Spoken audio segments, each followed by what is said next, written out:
Hi my class 10th students. तो जैसे कि आप लोगों को पता होगा कि मैंने जो है साइंस के साथ साथ मैथमेटिक्स का भी प्लेलिस्ट शुरू कर दिया है class 10th maths important question का। तो इसके पहले वाले वीडियो में हमने क्वेश्चन नंबर 1 से लेकर 5 तक डिस्कस किया था और मैंने आपको बताया था, और अभी और 5 सवाल हम लोग डिस्कस करेंगे, ठीक है।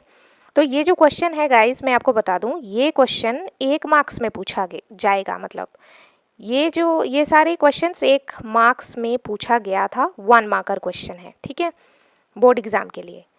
तो सबसे पहले हम 1 मार्क्स के सवालों को तैयार कर लेते हैं, उसके बाद आगे के प्रोसेस हम लोग बढ़ाते जाएंगे, ठीक है। अच्छा, इसके पहले वाले वीडियो को देखने के लिए आप डिस्क्रिप्शन बॉक्स चेक करें और वहाँ पर साथ ही साथ आपको क्लास 10th साइंस का इंपॉर्टेंट क्वेश्चन बोल के अनदर प्लेलिस्ट मिल जाएगा। तो आपका मैथमेटिक्स और साइंस प्रिपरेशन एकदम बहुत अच्छे से होगा। ट्रस्ट करो, एक बार ये सारे क्वेश्चन करो, देखना एग्जामिनेशन में यही क्वेश्चन हुबहू आपसे पूछा जाएगा। और अगर ऐसे हुबहू मैथमेटिक्स में ना पूछा जाए, साइंस में तो हुबहू पूछा जाएगा, बट मैथमेटिक्स में थोड़ा सा वैल्यू चेंज कर देगा, बट आपको मतलब कॉन्सेप्ट सेम रहेगा, ठीक है। बाकी ऐसे भी बोर्ड एग्जाम में होता है कि एज इट इज़ वही क्वेश्चन पूछा जाए, समझ रहे हो। तो देखिए क्या है क्वेश्चन नंबर 5, समांतर श्रेणी 4, 10। अच्छा, ये हमारा हो गया था, है ना। क्वेश्चन नंबर 5 तक हम लोगों ने डिस्कस कर लिया था। क्वेश्चन नंबर 6 से डिस्कस करना है और चैनल को सब्सक्राइब कर लो, ठीक है। यदि एक वृत्त के परिमाप और क्षेत्रफल संख्यात्मक रूप से कैसी हो, बराबर है, तो वृत्त की त्रिज्या हमसे पूछा है। तो देखो, वृत्त हमें क्वेश्चन में दिया क्या है कि वृत्त का क्षेत्रफल बराबर है वृत्त के परिमाप के।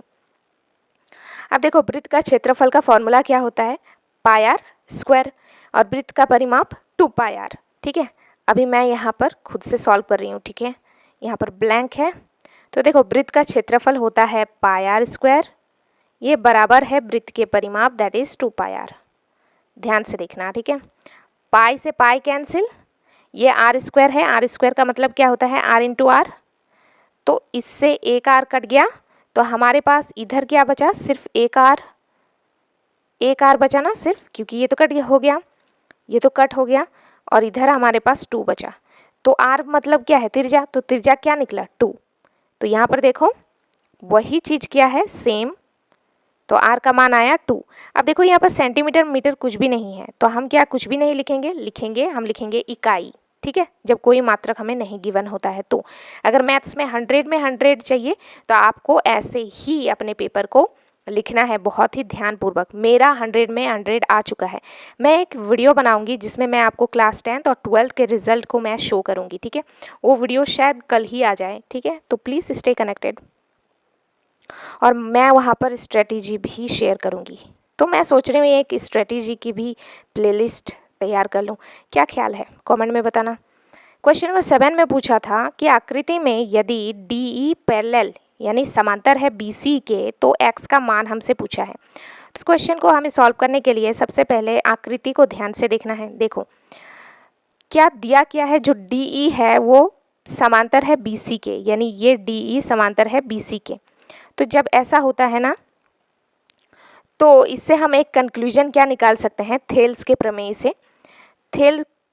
थेल्स के प्रमेय से हम लोग एक कंक्लूजन क्या निकाल सकते हैं कि अगर आपको अभी थेल्स का प्रमेय नहीं पता है तो डोंट वरी, अभी ये चीज़ यहाँ पर देख लो, समझ लो। इस क्वेश्चन के लिए मैं प्रमेय का भी वीडियो बनाऊंगी, चिंता मत करो। तो इससे हम लिख सकते हैं कि AD बटे में ये BD, ये बराबर होगा किसके, AE बटे में EC। समझ रहे हो। तो वही चीज़ देखो मैंने यहाँ पर लिखा है, क्या लिखा है, दिस AD का मान मैंने बिठाया जो कि नहीं था, x दिया हुआ था, इसे ही हमें निकालना है। BD का मान 7.2 बराबर AE का मान 1.8, CE का मान 5.4। अब इसे सॉल्व कैसे करना है, काफ़ी सारे बच्चों को बहुत दिक्कत आती है ऐसे सम को सॉल्व करना। देखो मैं करके बताती हूँ। हम क्रॉस मल्टीप्लाई करेंगे, ठीक है। क्रॉस मल्टीप्लाई मतलब x इंटू 5.4 बराबर 7.2 इंटू 1.8, ठीक है। सो हमें x का मान चाहिए, तो x इक्वल टू क्या होगा, 7.2 इंटू 1.8, और ये देखो ये मल्टीप्लाई में है, उस साइड जाएगा तो डिवीजन में आ जाएगा 5.4, और जस्ट इसको सॉल्व करना है। अब काफ़ी सारे बच्चों को इसमें भी दिक्कत आती है, देखो इसको मैं सॉल्व करके यहाँ पर बताती हूँ मैंने क्या किया है। देखो ध्यान से, ठीक है। मैंने सबसे पहले पॉइंट को हटाया, इधर 10 लिखा, इस पॉइंट को हटाया, ऊपर 10 लिखा, क्योंकि इस पॉइंट को हटाएंगे नीचे वाले को तो ऊपर चला जाएगा ना 10। अब मैंने क्या किया, पॉइंट तो हट गया, अब मैंने धीरे धीरे काटना शुरू किया। 2 से काटा मैंने 10 को, ठीक है। अच्छा मैं इसको यहाँ पे ना सॉल्व करके ही बता देती हूँ तुम लोगों को, सो दैट कि कोई कन्फ्यूजन ना हो। ये क्या है, 1.8 इंटू 7.2 मल्टीप्लाई, सॉरी डिवीजन में है 5.4। दूसरे कलर से करती हूँ सो दैट कि आपको समझ आए, ठीक है। इसको हटाया नीचे 10 आ जाएगा, इसको हटाया नीचे 10 आ गया, इसको हटाया ऊपर 10 चला जाएगा। अब देखो इस 10 से ये 10 कैंसिल आउट, ठीक है। तो हमारे पास क्या बचा, हम 18 से 54 को काट सकते हैं 3 से, ओके। हम 72 को काट सकते हैं 3 इन 6 ना 3 24 से, है ना। तो हमारे पास क्या बचेगा बताओ, 24/10, राइट, यही बचा ना। तो 24/10 को हम क्या लिख सकते हैं बताओ, 2.4 सेंटीमीटर, ठीक है। तो x का मान निकल गया।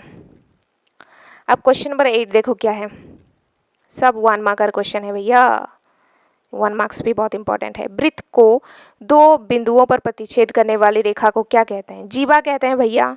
ये लो क्या है, ये जीवा। और देखो वृत्त को 2 जगह पे ही टच कर रहा है ये, एक तो ये एक ये, समझ रहे हो। अब ये लास्ट क्वेश्चन है इस वीडियो का, नहीं और एक क्वेश्चन है, राइट। सो यदि PE इज इक्वल टू 0.05 तो PE नहीं की प्रायिकता क्या है। तो इसके लिए आपको ये वाला जो फॉर्मूला है ये पता होना चाहिए। PE इसका मतलब होता है कि प्रायिकता होने, मतलब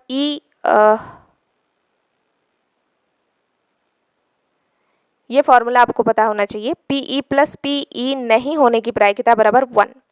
तो हमें क्या चाहिए, हमें चाहिए E नहीं की प्रायिकता। तो हम लिखेंगे PE और ये बार इससे शो कर रहा है कि E नहीं होने की प्रायिकता है बराबर 1। इसको साइड भेज देते हैं, माइनस PE आ जाएगा, ठीक है। अब कुछ नहीं, देखो PE बराबर 1 माइनस PE का मान तो क्वेश्चन में गिवन था 0.05। अब इसमें भी बच्चों को बहुत दिक्कत आती है। देखो इसको कैसे माइनस करना है, 1 है ना और नीचे क्या है 0.05, बट यहाँ तो पॉइंट है ही नहीं। तो हम यहाँ पर क्या करेंगे, यहाँ पे पॉइंट लगाएंगे, पॉइंट की जगह पर पॉइंट। अब इसके आगे कुछ नहीं तो 2 0, अगर 3 संख्या होता तो 3 0 करते। अब ये 5, ये 9, ये 0, 0.95। So this is the answer. और एक क्वेश्चन देखो, और एक क्वेश्चन स्क्रीन पर आ रहा होगा, देखो ये क्या है, ठीक है। तो ये कौन सा तोरण होगा, इसमें पूछा है निम्न किस प्रकार का तोरण है। तो देखो ये घटता हुआ तोरण है, क्योंकि देखो इसका ग्राफ नीचे की ओर जा रहा है, ठीक है। तो मिलते हैं नेक्स्ट इंपॉर्टेंट क्वेश्चन के साथ, तब तक इसे प्रैक्टिस करो।